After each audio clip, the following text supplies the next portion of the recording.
আসসালামু আলাইকুম ভিউয়ার্স, আশা করছি আপনারা সুস্থ আছেন। আলহামদুলিল্লাহ আমিও অনেক বেশি ভালো আছি। যেখান থেকে ভিডিওটি দেখছেন সবাইকে ওয়েলকাম জানাচ্ছি নতুন একটি ভিডিওতে। আমি মোহাম্মদ মেহেদি হাসান। যে বিল্ড আপনারা দেখতে পাচ্ছেন সেখানে কিন্তু একটি হোয়াইট কালারের 22 ইঞ্চ ট্রান্সসনিক ব্র্যান্ডের মনিটর আছে, একটি ক্যাসিং দেখতে পাচ্ছেন প্রিমিয়াম লুকের একটি ক্যাসিং, পিসি পাওয়ার ব্র্যান্ডের এলিট টাওয়ার একটি ক্যাসিং, যেখানে 7টি ইনফিনিটি ফ্যান দেওয়া আছে এবং এই ফ্যানগুলো কন্ট্রোল করা যায়। আর একটি বিষয় একটু বলে নিচ্ছি ভিডিওর প্রথমেই, অনেকগুলো ক্যাসিংয়ে আছে যেগুলোতে ওই রিস্টার্ট বাটনকে আসলে কালার চেঞ্জের বাটন হিসেবে ইউজ করা হয়, বাট এই ক্যাসিংটিতে কিন্তু কালার চেঞ্জের জন্য আলাদা এলইডি বাটন আছে, দেখতে পাচ্ছেন কালারগুলো চেঞ্জ হচ্ছে। আবার রিস্টার্ট করার জন্য কিন্তু আলাদা একটি বাটন আছে এবং মাল্টিপল কালার আছে এবং ফ্যানের কোয়ালিটি কিন্তু অনেক ভালো, অফ করেও রাখা যায়। সো দারুণ একটি ক্যাসিং এখানে রাখা হয়েছে এবং আপনারা খেয়াল করলে দেখবেন যে উপরের দিকে কিন্তু একদম ফাঁকা রাখা হয়েছে। কেন ফাঁকা রাখা হয়েছে? নিচের 3টি ফ্যান তো উপরে লাগাইলেও লাগানো যেত, সেক্ষেত্রে এয়ার ফ্লোটা আরও ভালো হতো। বিকজ উপরে জায়গাটা ফাঁকা রাখা হয়েছে রেডিয়েটরের কারণে। অনেকে আছে 3 ফ্যানের লিকুইড কুলার প্রসেসরের উপরে ব্যবহার করে, তারা যেন ব্যবহার করতে পারে, সেই কারণেই উপরের এই স্পেসটি ফাঁকা রাখা হয়েছে ভিউয়ার্স। এবং এই ক্যাসিংটিতে কিন্তু 3টি ইউএসবি পোর্ট রয়েছে এবং ক্যাসিংটির স্পেসটিও কিন্তু যথেষ্ট। এখানে আপনি একসাথে 4 ধরনের মাদারবোর্ড লাগাতে পারবেন, মাইক্রো এটিএক্স, এছাড়া আপনি এটিএক্স লাগাতে পারবেন এবং এর মাঝে আরও 2টা ফর্ম ফ্যাক্টরের মাদারবোর্ড আছে, সেগুলো কিন্তু এই ক্যাসিংটিতে লাগাতে পারবেন, যার ভ্যালু ৬,৮০০ টাকা। এই সেটআপটি মূলত বিল্ড করেছে আমাদের উমর ফারুক ভাই, উনি মহাখালী থেকে এসেছিল। টোটাল বিল্ডে কস্টিং পড়েছে 67K। আর এই বিল্ডে কি কি কম্পোনেন্ট আছে আমরা প্রত্যেকটি কম্পোনেন্ট সম্পর্কে ইনশাল্লাহ আলোচনা করব। নতুন তারা অবশ্যই সাবস্ক্রাইব করে পাশের বেল আইকনটি ক্লিক করে রাখবেন, আর ইতিমধ্যে সাবস্ক্রাইব করে থাকলে আপনাকে জানাই অসংখ্য অসংখ্য ধন্যবাদ। ভিউয়ার্স, আজকের এই সেটআপটিতে আমরা প্রসেসর থেকে শুরু করতে পারি। বর্তমানে প্রসেসরের প্রাইসটাও কিন্তু খানিকটা বেড়ে চলেছে।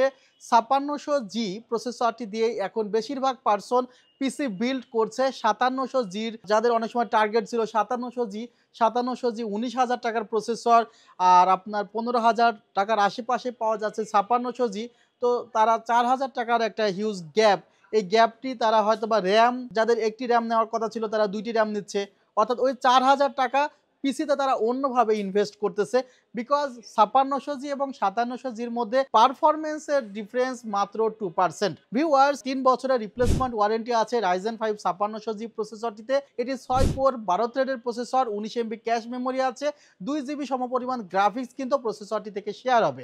আর আমরা এখানে যে মাদারবোর্ড রেখেছি, আপনি শুধুমাত্র এই সেটআপে প্রসেসরটি দেখবেন 6 কোর 12 থ্রেড, এছাড়া বাকি যে কম্পোনেন্টগুলো আছে আপনার মনে হবে একটি হাই ডিমান্ডেবল পিসি বা প্রফেশনাল পিসি। যেমন আমরা এখানে যে মাদারবোর্ডটি ব্যবহার করেছি সেটা হলো MSI ব্র্যান্ডের মাদারবোর্ড এবং MSI ব্র্যান্ডের B550 VDH ওয়াইফাই মাদারবোর্ড ব্যবহার করা হয়েছে। মাদারবোর্ডের তো ওয়াইফাই আছে এবং VDH সিরিজ হলো MSI এর একটি হায়ার সিরিজ, যেখানে দেখা যায় এক্সট্রা হিটসিংগুলো দেওয়া থাকে। 2টি এনভিএমই স্লট আছে, একটিতে Gen 4 লাগানো যাবে, আরেকটিতে Gen 3 লাগানো যাবে। এছাড়া এখানে PCI এক্সপ্রেস স্লট 4.0 থাকার কারণে লেটেস্ট গ্রাফিক্স কার্ডগুলো খুব ইজিলি এই মাদারবোর্ডটিতে লাগানো যাবে। অর্থাৎ এই মাদারবোর্ডটিতে কিন্তু DDR6 এবং DDR7 এর গ্রাফিক্স কার্ড লাগানো যাবে। একটু দেখানোর চেষ্টা করতেছি, আমার পিছনে কিন্তু 550 Ti আছে। 550 এই গ্রাফিক্স কার্ডটি হলো DDR6 এর গ্রাফিক্স কার্ড এবং 5060 এটা হলো DDR7 এর গ্রাফিক্স কার্ড। অর্থাৎ উনি চাইলে কিন্তু এখানে পরবর্তীতে 5060 গ্রাফিক্স কার্ড, যেটা পিসি এক্সপ্রেস স্লট 5.0, সেটাও লাগাতে পারবে। অর্থাৎ উনি যদি মাদারবোর্ডে থাকতো পিসি এক্সপ্রেস স্লট 3.0, তাহলে উনি খুব বেশি হলে 4.0 লাগাতে পারতো গ্রাফিক্স কার্ড, বাট এখন ওনার জন্য আরও হায়ার গ্রাফিক্স কার্ড লাগানোর সুযোগ থাকছে এই ধরনের মাদারবোর্ডে। সো মাদারবোর্ডটা কিন্তু আমরা আসলে অনেক চিন্তা ভাবনা করে আপ করেছি এবং উনি ইন ফিউচারে গ্রাফিক্স কার্ড, একটি বড় সড়ো গ্রাফিক্স কার্ড লাগানোর চিন্তা আছে, সেই কারণে মূলত মাদারবোর্ডেই ওয়ান টাইম ইনভেস্ট করা হয়েছে। ভিউয়ার্স, এই সেটআপে 2টি র্যাম লাগানো হয়েছে, আরও 2টি র্যাম লাগানোর জায়গা ফাঁকা থাকছে। 2টি র্যামই লাগানো হয়েছে টিমের ভালকান Z 8 GB করে 16 GB র্যাম লাগানো হয়েছে, যেখানে পার র্যাম স্টিকে প্রাইস পড়েছে 4,300 টাকা। Product life time replacement warranty আছে। এনভিএমই হিসেবে নিও ফোরজা ব্র্যান্ডের 512 GB এনভিএমই রাখা হয়েছে, যেখানে রিড রাইট স্পিড কিন্তু 3300 থেকে 2000 এর মধ্যে থাকছে।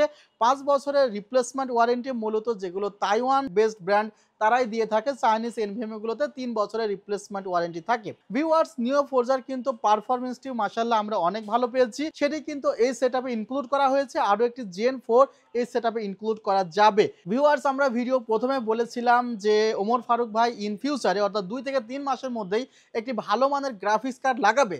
সেক্ষেত্রে ওনার পাওয়ার সাপ্লাইয়ের জন্য খুব বেশি বাজেট ছিল না।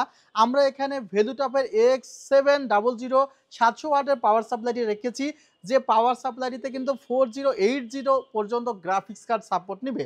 অর্থাৎ উনি যদি এখানে দেখা যায় 35-40 হাজার টাকার গ্রাফিক্স কার্ডগুলো খুব ইজিলি পাওয়ার সাপ্লাই চেঞ্জ না করে লাগাতে পারবে। এই সেটআপটিতে পাওয়ার সাপ্লাইটি প্রাইস ধরা হয়েছে মাত্র 4500 টাকা। এবং যে মনিটরটি আছে সেই মনিটরটি ট্রান্সসনিক ব্র্যান্ডের একটি মনিটর, 100 হার্টজ আইপিএস প্যানেলের মনিটর, যার প্রাইস ধরা হয়েছে মাত্র 10,200 টাকা। এবং এই মনিটরটির ডিজাইনটি কিন্তু আসলে অনেক ইউনিক।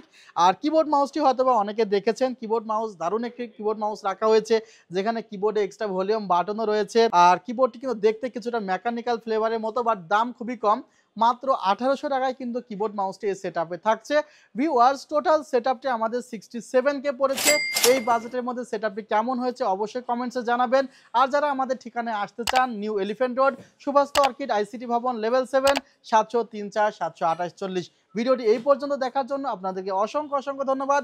ভালো থাকবেন, সুস্থ থাকবেন। আল্লাহ হাফিজ। আসসালামু আলাইকুম রহমতুল্লাহ।